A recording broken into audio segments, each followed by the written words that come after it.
So BBG's on super slow in Evio decks now. Interesting.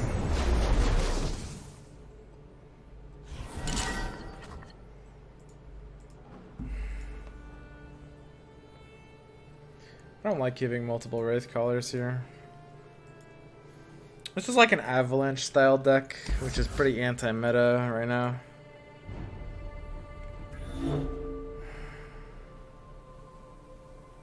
It's a little hard to keep Vile Feast here too as well, I think.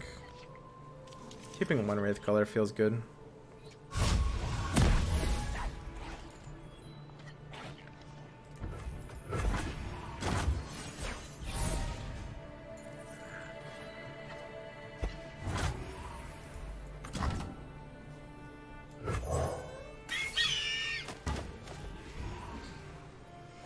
Looks like his deck does fairly committal passes. It's like an actual like control deck basically, like we were talking about before. So we're getting in some very, very minor chip damage here. Catalyst of Eons.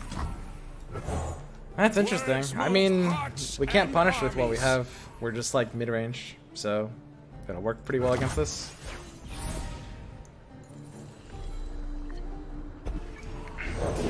What delightful anguish will inflict.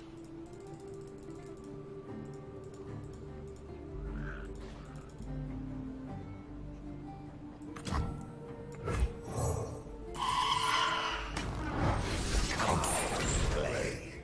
Yes, you.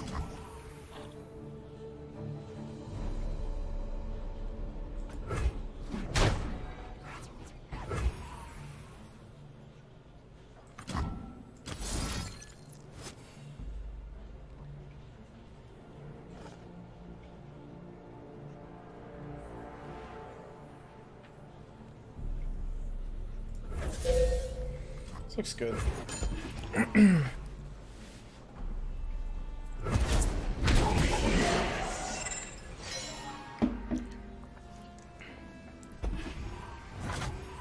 Be strong! These are dark times.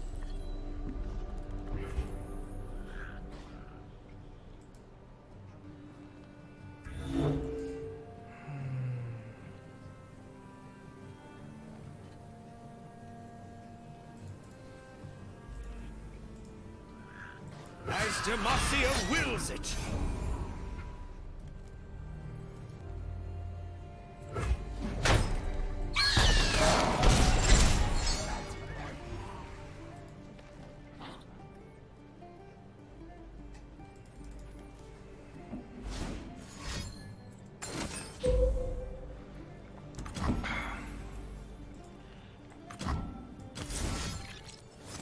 Pretty happy with this feast value. This is probably fine. It's gonna be a long match. Too much 5-head.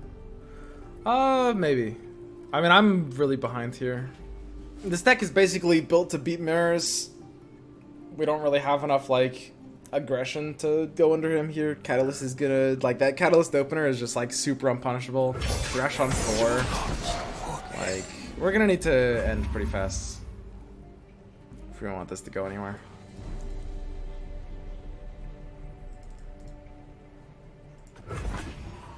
Pretty happy getting in big with spell mana with like back-to-back Foul Feast hand. That feels good.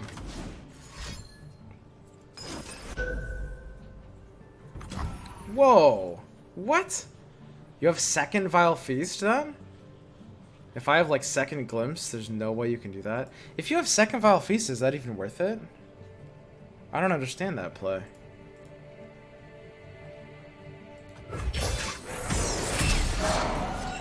It's not... It must be like he's planning out the Thresh levels or something like that. Or he's got like a hyper bricked hand and needed a Glimpse target. What? I mean, I just drew Glimpse. Do you have the third Vile Feast in hand? That's the only way you can make that play, so that when I Glimpse it, you do third Vile Feast. He literally has to have third Vile Feast in hand. Already saw one glimpse.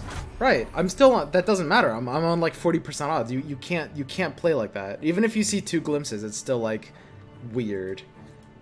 2 glimpses is fine, but that's still like something you have to play around. Like seeing 1 glimpse doesn't change that kind of play. I think it's just too hard for me to burn the mana here. I think I'm fine just playing Hecarim. Don't overthink it. Sometimes people make a bad move. What do you mean? He's BBG. This guy's smart. Like, he doesn't just do things randomly like that. He's almost certainly on 3rd Vile Feast. That's the only way you can make that play.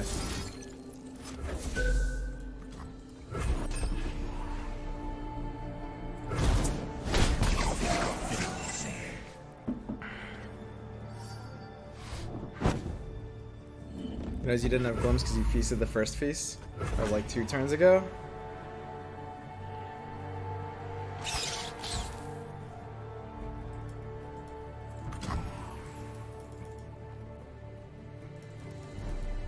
I can't care enough about that spider. No way. Yeah, so maybe he doesn't have 3rd feast in hand.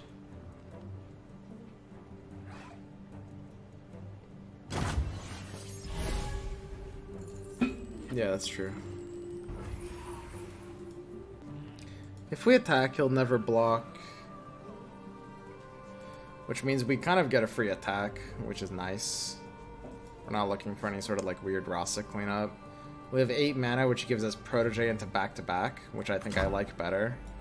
The free attack with the Rasa threat is like adorable, but I don't think it's that big of a thing. If he passes back, he's looking for his own Rasa.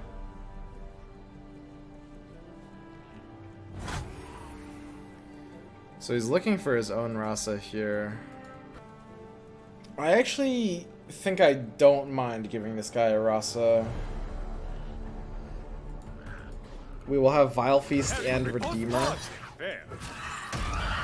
I think I have to be okay with this Rasa.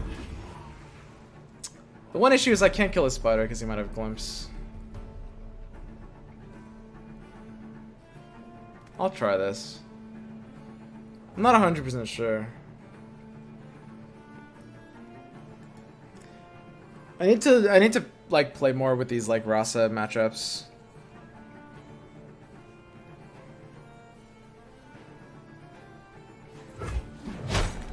Yeah. I'll Rasa here, and I will take the feast to keep my thing alive. And my feast will hit his Rasa. I can't hit his spider because that's too vulnerable to a glimpse. Which is really sad, because I want to hit his spider because I'm setting up my own Rasa soon. So we'll keep our big guy alive here. And we'll set up our Vanguard Redeemer, which is, I think, a really, really, really good play as well. And now that his Rasa's on the board, he has to actually protect it against my Rasa. That being said, maybe just the fact that we couldn't use Vile Feast on a spider makes it a little awkward. But it's really hard to deny Rasa's value past a certain point. So now he has to think about our Rasa since he spent his. That's just because the 3-6 Challenger is good against the meta, or are you actually trying to level him up? I mean, mostly the Challenger stat line is good against the meta. Honestly.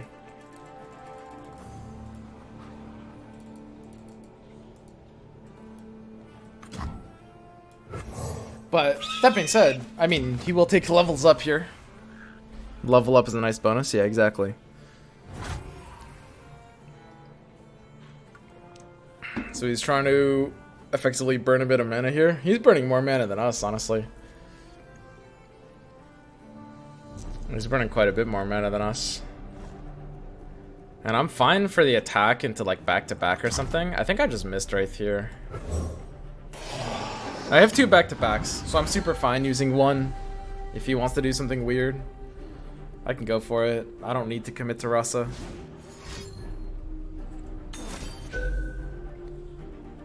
Feels like a back-to-back, honestly. It locks down his attack as well.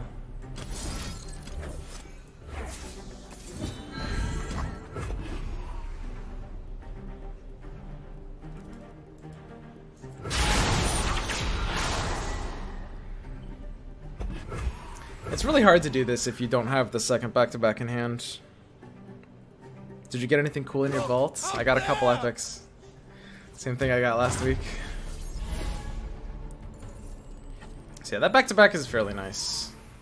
And now we can force our Hawk to die, which means our Rasa comes in huge. And he can't really take blocks either. So like, I think this is a good attack.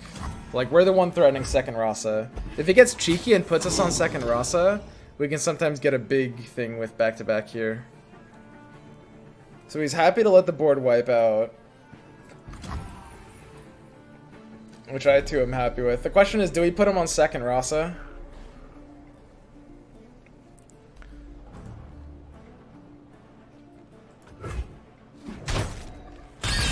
These Rasa fights are so stupid, dude. I think taking that block can only really make a ton of sense if you're on like the second Rasa, right?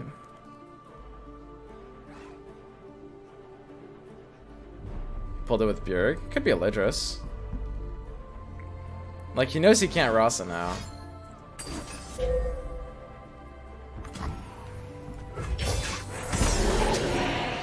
So I basically stick the Elise, and then he passes because he can't Rasa first, and then I pass because I can't Rasa first. And we both know we both have Rasas. I'm playing like I have Rasa.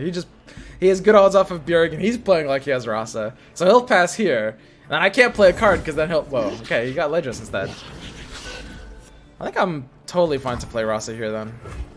It's like, yeah, he can do a few more pings to my face, but I have no choice but to play Rasa here.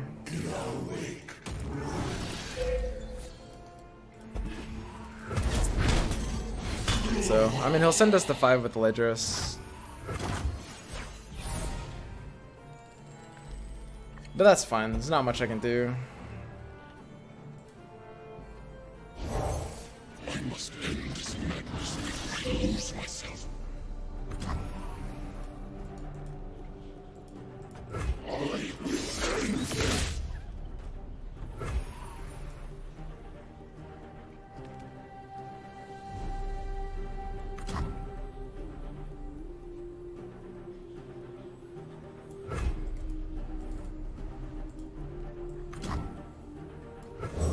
This is good.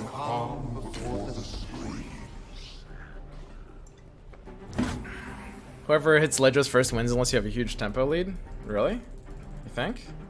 Ledros is really low on tempo. I feel fine here. Like, I mean, he'll probably have like a harsh wins in that kind of hand. We'll see.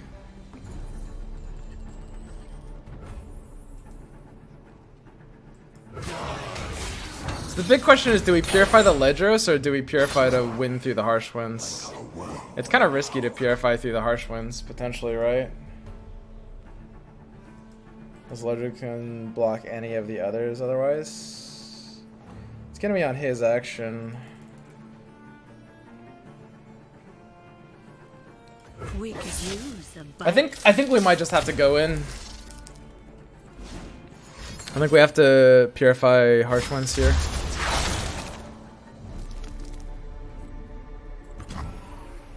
So we're threatening 3. So now when we purify the harsh winds, then we can back-to-back to re-lethal. If he has second harsh winds, I think we're kind of screwed. I don't know. Do you play around second harsh winds? You could easily have second harsh winds. There's a lot of things you could have. But he kind of specifically needs harsh winds.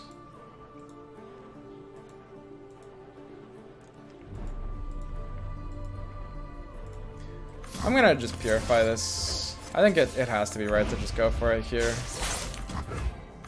So now if he does something else like Grasp, then we've got the back-to-back re-lethal. But if he has second harsh winds, then we're 1 damage off. So yeah, that's cute. Very cute.